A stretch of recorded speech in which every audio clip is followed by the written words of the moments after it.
Okay class, तर आपण आज प्रॅक्टिस सेट 1.1 ठीक आहे, टेन्सर फर्स्ट चॅप्टर ठीक आहे, इक्वेशन इन टू व्हेरिएबल्स ठीक आहे. तुम्हाला फर्स्ट चॅप्टर मधला प्रॅक्टिस सेट 1.1 मधला फर्स्ट क्वेश्चन त्यामध्ये तुम्हाला अशी ऍक्टिव्हिटीज दिलेली आहेत, त्या ऍक्टिव्हिटीज काय करायच्या आता कंप्लीट करायच्या. ओके, मग पहा काय दिलेलं आहे, 5x + 3y = 9 हे इक्वेशन नंबर 1 लिहू. Okay, 2x minus 3y is equal to 12. Equation number 2. And let's add the equation 1 and तर आपल्याला काय करायचं, मग इक्वेशन 1 आणि तुला काय करायचं ऍड करायचं. याच्या अगोदर आपण क्वेश्चन्स केलेला होता. ओके, मग ऍड करत असताना पहा, जेव्हा जेव्हा तुम्ही ऍड करायचे तेव्हा तेव्हा तुमचे साइन चेंज होतात का? चेंज होणार नाही. साइन चेंज होणार आहे का? नाही. ठीक आहे, साइन कधी चेंज होते? जेव्हा तुम्ही सबट्रॅक्शन करत असेल, मायनस करत असेल. ओके, तर पहा आता इथे काय काय कॅन्सल होते पहा, +3y -3y हे दोन काय होतात तुमचे कॅन्सल होऊन जातात. ठीक आहे, प्लस मायनस असल्यामुळे काय होते 0 होऊन जाते. ठीक आहे, नंतर ऍडिशन करूया पहा, 5x + 2x = किती? 5 आणि 2 7x = 12 and 9. ओके, 12 and 9 किती? 21. ओके, 21 झालं तुमचे. आता 21 पहा, 7 हा मल्टिप्लाय मध्ये आहे. कशामध्ये आहे? मल्टिप्लाय मध्ये. 7 हा मल्टिप्लाय मध्ये आहे. इकडे जाऊन स्टॉप डिवाइड पहा, इकडे ऑलरेडी काय आहे तुमचं 21. हा 7 इकडून इकडे गेला, कशात जातो? डिवाइड मध्ये. ओके, अशा पद्धतीने डिवाइड मध्ये गेला. 7 ला डिवाइड होते, 7 ला भागाकार होतो याचा. 7 3 चा 20. ओके, मग x ची व्हॅल्यू तुम्हाला फाइंड आउट करणे. x काय आलेला आहे? 3. ओके, x 3 हे put in equation any equation. Okay, कोणत्या इक्वेशन मध्ये पुट केलं तर चालतं. तर तुम्हाला इथे देऊन आहे place x 3 in equation 1. Equation 1 मध्ये देऊन आहे पहा 5x च्या जागी तुम्ही काय पुट करायचं आहे? तुम्हाला काय पुट करायचं आहे? 3. ओके, पहा x च्या जागी 3 पुट करायचं आहे. 5 पहा, मग मल्टिप्लिकेशन किती होते याचं? 5 3 चा 15. Okay, 15 + 3y = 9. हा 15 इथं प्लस मध्ये आहे, हा इकडे जाऊन कशा जातो? मायनस मध्ये. म्हणजे 9 - 9 - 15. 9 - 15 इज 6 किती होते? -6. आता कधी लक्षात ठेवा, जो ग्रेटर नंबर आहे त्याची साइन आपल्याला काय करायचं आहे? यूज करायचं. ग्रेटर नंबर सगळ्यात मोठा नंबर कोणता आहे? 15. 15 ची साइन काय आहे? 15 ची साइन काय? मायनस. ओके, मग 15 मधून 9 गेले 6 होता, त्याची साइन याला मायनस. ओके, मग पुढे पहा, हा 3 काय होता इकडे तुमचा मल्टिप्लाय मध्ये, तर तो पुढे गेला डिवाइड मध्ये. ओके, इकडे किती आहे? -6. तर y ची व्हॅल्यू आता पहा, 3 ने डिवाइड होते. 3 1 चा 3, 3 2 चा 6, 3 2 चा किती? 6. म्हणजे y ची व्हॅल्यू किती आहे? -6. ओके, मग शेवटला तुम्हाला therefore solution is x, y. x, y काय आलं? x ची व्हॅल्यू पहा, आपण इथे फाइंड आउट केली, किती आलं? 3 आलं. आणि y ची व्हॅल्यू -2. ओके, हे झालं तुमचं क्लास. मग ह्याच प्रॅक्टिस सेटचा सेकंड क्वेश्चन आहे, तुम्हाला सॉल्व द इक्वेशन्स. ओके, मग पहा, दोन इक्वेशन आपल्याला दिलेले आहेत. ठीक आहे, आपण इक्वेशन बघायला नंबरिंग करूया. आन्सर मध्ये 3a + 5b = 26. हे इक्वेशन नंबर तुमचं 1. Okay, a + 5b = equation number equation number 2. Okay, आता ह्या इक्वेशन कडे आल्यानंतर एक गोष्ट कॉमन पाहायची, कोणाचे कोएफिशिएंट कशाला म्हणतो? जे व्हेरिएबलच्या समोर आहे. ठीक आहे, a चा कोएफिशिएंट काय आहे तुमचा? 3 आणि b चा कोएफिशिएंट काय? 5 आणि = 26. आता पहा, आता याच्यामध्ये कॉमन कशाचं भेटते का? कॉमन आहे का? आहे. पहा, इथे 5b आहे आणि इथे 5b आहे. बरोबर आहे? 5b 5b म्हणजे आपण याचं जर प्लस और मायनस केलं तर काय होईल तुमचं? हे इक्वेशन कॅन्सल होऊन आपल्याला एकाची व्हॅल्यू भेटेल. ओके, एकदा चेक करा, हे क्वेश्चन बरोबर आहे? क्वेश्चन बरोबर आहे का? है ना? ओके, चल डन. तर पहा, आता इथं प्लस आहे, हे साइन ठरवते की आपण ऍडिशन करायचं का सबट्रॅक्शन करायचं. प्लस आहे, दोन्हीकडे प्लस आहे, म्हणजे इक्वेशनची काय करावं लागते आपल्याला? काय करावं लागते सबट्रॅक्शन करावं लागते काय करावं लागणार आहे सबट्रॅक्शन जर सबट्रॅक्शन केलं तर काय होते साइन तुमची चेंज होईल मग पहा subtract equation 1 and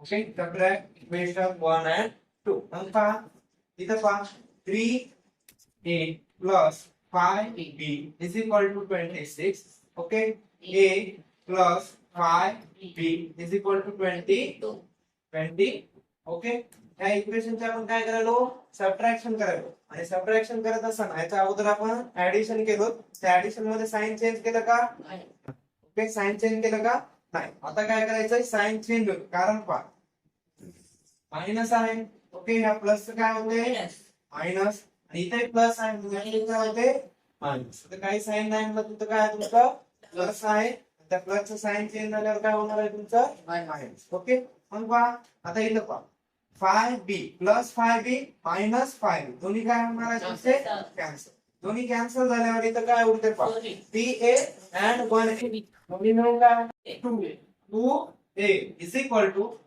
6 minus 2 is 4 okay मग हा a मल्टिप्लाय मध्ये आहे 2 ला हा 2 इकडे जाऊन कशात जातो डिवाइड मध्ये जातो कशात जातो डिवाइड मध्ये a is equal to 4 divided by 2 म्हणजे a is equal to काय व्हॅल्यू येते तुमची ओके मग अशा पद्धतीत a ची व्हॅल्यू तुम्हाला फाइंड आउट झालेली आहे ओके जी a ची व्हॅल्यू आहे ते कशामध्ये पुट करणार आपण और इक्वेशन 1 और इक्वेशन कोणत्या तरी एका इक्वेशन मध्ये पुट करूया मग हा put a is equal to 2 in equation 1 okay कोणत्या इक्वेशन मध्ये तुम्ही काय करू शकता पुट करू शकता इक्वेशन 1 काय आहे तुमचं पहा 3 into 8 plus 5b is equal to 26 3a याच्या जागी आपल्याला व्हॅल्यू पुट करायची आहे 3 into 2 plus 5b is equal to 26 okay मग 3 to the 6 plus 5b is equal to 26 आता पहा पहिला ऍडिशनचं आपण हे करूया ऍडिशन इकडे जाऊन काय होतं तुमचं सबट्रॅक्शन काय होणार आहे सबट्रॅक्शन मध्ये पहा 5b is equal to 26 minus 6 किती होणार आहे 20 किती होणार आहे 5b is equal to जर 20 झालं हा मल्टिप्लाय मध्ये आहे हा कशामध्ये आहे मल्टिप्लाय मध्ये आहे इकडे जाऊन पहा b is equal to 20 divided by 5 म्हणजे b ची व्हॅल्यू किती आहे तुमची 5 4 जा 20 ओके समजलं इथपर्यंत म्हणून therefore म्हणून याचं सोल्युशन काय होते solution x, y is equal to काय होणार आहे x और y असेल तर a b असेल okay a, b is equal to काय 2, 2 ओके हा तुमचं आन्सर ओके अंडरस्टँड समजलं का क्लास त्याचा सेकंड क्वेश्चन बघूया मग पहा क्वेश्चन काय x plus 7y is equal to 10 and 3x minus 2y is equal to 7 okay पहिलं तर आपण इक्वेशनला काय करूया नंबरिंग करूया x plus 7y is equal to 10 equation number 1 okay आणि 3x minus 2y is equal to 7 equation number 2 आता पहा त्यामध्ये काय कॉमन आहे बघून घ्या कॉमन काय आहे का व्हेरिएबल सोबत कॉमन आहे का इथे 1x आहे इथं 3x तर 7y इथं 2y तर अशा क्वेश्चन मध्ये काय करायचं आपल्याला हे करता येते कोणत्याही एका इक्वेशनला आपण काय करू शकता मल्टिप्लाय करू शकता काय करू शकता मल्टिप्लाय मग पहा ज्या इक्वेशनला आपण सोप्या पद्धतीत मल्टिप्लाय करू शकता त्या इक्वेशनला आपण मल्टिप्लाय करू पहा एक इक्वेशन 1 इक्वेशन 1 ला जर 3 ने मल्टिप्लाय केलं तर काय होतं इथं 3x ओके याच्या पद्धतीत सगळ्या डिजिटला काय करायचं मल्टिप्लाय करायचं म्हणजे आपल्याला एकाची व्हॅल्यू काय होते फाइंड आउट मग पहा मल्टिप्लाय इक्वेशन 1 बाय 3 कशाने मल्टिप्लाय करायला होतं आपण मल्टिप्लाय इक्वेशन 1 बाय 3. इक्वेशन 1 ला कशाने मल्टिप्लाय करायचो? 3 ने मल्टिप्लाय करायचो. ठीक आहे. 3 ने मल्टिप्लाय केल्यानंतर काय होतं पहा. 3 into x 3x plus 3 into 7 किती होते? 3 7 जा 21 by is equal to 3 into 10 30. Okay. अशा पद्धतीत आपल्याला एक नवीन इक्वेशन मिळालं. नवीन इक्वेशन मिळालं. त्या इक्वेशनला सुद्धा काय करायचं आपल्याला? नंबरिंग करायचं. हा झाला तुमचा इक्वेशन नंबर 3. हे इक्वेशन नंबर 3 आणि 2 कडे जर लक्ष दिलं तर याच्यामध्ये हे दोन नंबर काय सेम आहे. बरोबर आहे. हे दोन टर्म काय तुमचे सेम. मग ह्या दोन इक्वेशनला आपण काय करू शकता? प्लस और मायनस काय करणार? प्लस करणार. बिकॉज प्लस करतात का?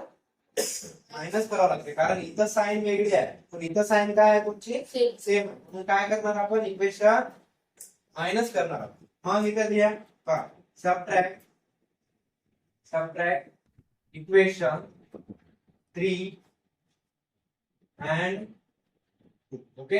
3 मधून काय करायचं आपल्याला? सबट्रॅक्ट करायचं. कोणाला? इक्वेशन 2 ला. मग करूया पहा. 3x plus 21y is equal to 30. Equation 2 काय आहे पहा. इक्वेशन 2 काय? 3x minus 2y is equal to 7.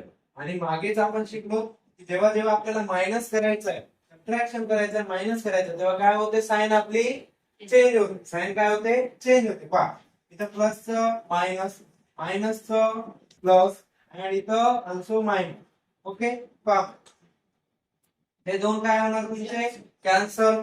Okay. Plus plus किती होते? 21 आणि 2 23 y 23y is equal to इथं 30 मधून 7 गेले किती होता? 20. ओके. 23 होते.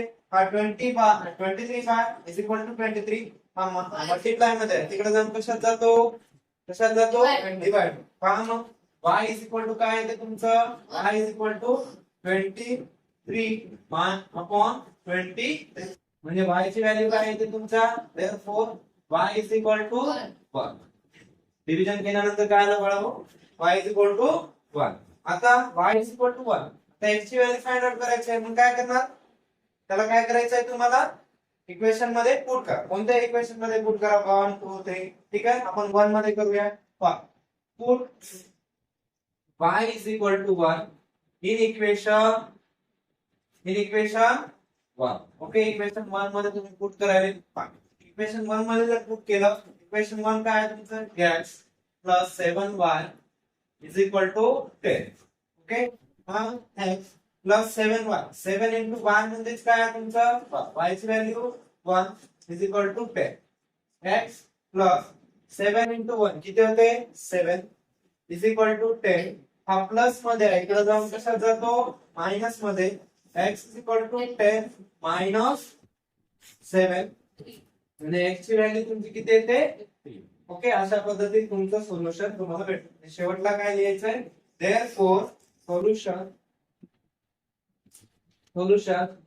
Okay of x, y is equal to काय होते? x किती? 3 आणि y किती आहे तुमचा? 1. हे तुमचं आन्सर.